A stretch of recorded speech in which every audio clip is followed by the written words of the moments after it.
Hello সবাইকে। আমি না একটু নেল পলিশ পরিয়ে নিয়েছিলাম। সবথেকে বড় কথা মানে ভোটের তো এখানে আমার ভাতটা হতো জানো তো আমার। হ্যালো এভরিওয়ান, গুড মর্নিং সবাইকে। তো আমি চলে এসেছি বাপের বাড়িতে। বিয়ের পরেটা আমার প্রথম ভোট, কিন্তু আমার ভোট এখনো আমার শ্বশুর বাড়িতে ওঠেনি। আর সবথেকে বড় কথা মানে ভোটের দিন ঠান্ডা ঠান্ডা ওয়েদার, বৃষ্টি চলে এসছে। আর তার সাথে দেখো এটা আমাকে কি দিয়েছে, এটা লুচি। লুচি আর আলুর দম দিয়েছে আমার বাপের বাড়ির এখানে, মানে প্রত্যেক বছরই দেয়। তো এবছর ব্যতিক্রম হয়নি, এখানে যে পার্টিরই হোক কিন্তু দেয় আর কি, সবাইকে দেয়। তো লুচি নিয়ে এখন আমি রান্না করতে বসে যাচ্ছি। এরপর রান্না বান্না করে খাওয়া দাওয়া করে আমি দুপুরে ভোট দিতে যাব। তোমাদের সঙ্গে পুরোটাই শেয়ার করব, তো দেখতে থাকো। বেড়াতে যাওয়ার আগে ভোটটাও পড়ে গেছে অ্যান্ড রেজাল্টও আউট হয়ে যাবে, মানে সবটা মিলিয়ে একটু ভালোই লাগছে। ভোট আমাদের নাগরিকত্ব, তো ভোটটা অবশ্যই দেবেন, দেওয়া উচিতও। এখানে আমার ভাতটা হচ্ছে, মোটামুটি ভাতটা হয়েই এসেছে। আর আমি এখানে আগে চাটনিটা বানিয়ে নিচ্ছি।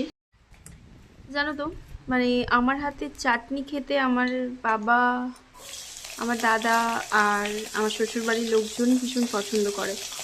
তো আমি চাটনিটা ভীষণ পছন্দ করি, একটু মিষ্টি না আমি খেতে ভালোবাসি। এই আমাদের গাছের করলা, দেখো গাছের এত করলা হয়েছে, মানে এগুলো এই প্রথম প্রথম হচ্ছে তো একটু ছোট ছোট। জানো তো আমার খুব পছন্দের জিনিস একটা, সেটা হচ্ছে এটা রান্না। রান্না করতে আমার ভীষণ ভালো লাগে। হ্যালো সবাইকে। তো ভেবেছিলাম আমি যে ভোটের ওখানে গিয়ে একটু ভিডিও করে তোমাদের দেখাবো। এটা আমার 4 নাম্বার ভোট, মানে এই ভোটটা আমি এর আগেও দিয়েছি একবার।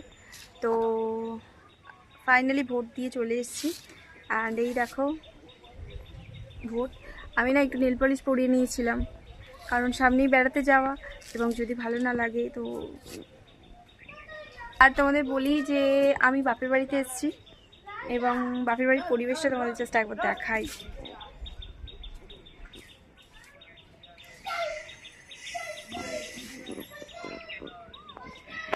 তো এই হলো আমার বাপের বাড়ির পরিবেশ, এবং আশা করছি ব্লগটা তোমাদের ভালো লাগবে। যদি ভালো লাগে ব্লগটা অবশ্যই একটু লাইক করে দিও। এবং নেক্সট ব্লগ কিন্তু আসছে খুব তাড়াতাড়ি, সেটা হচ্ছে প্যাকিং। আমরা যেহেতু কাশ্মীর বেড়াতে যাচ্ছি, তাই কাশ্মীরের প্যাকিং তোমাদের সঙ্গে শেয়ার করব, কি কি নিলাম। তো দেখা হচ্ছে পরের ব্লগে, ততক্ষণের জন্য টাটা।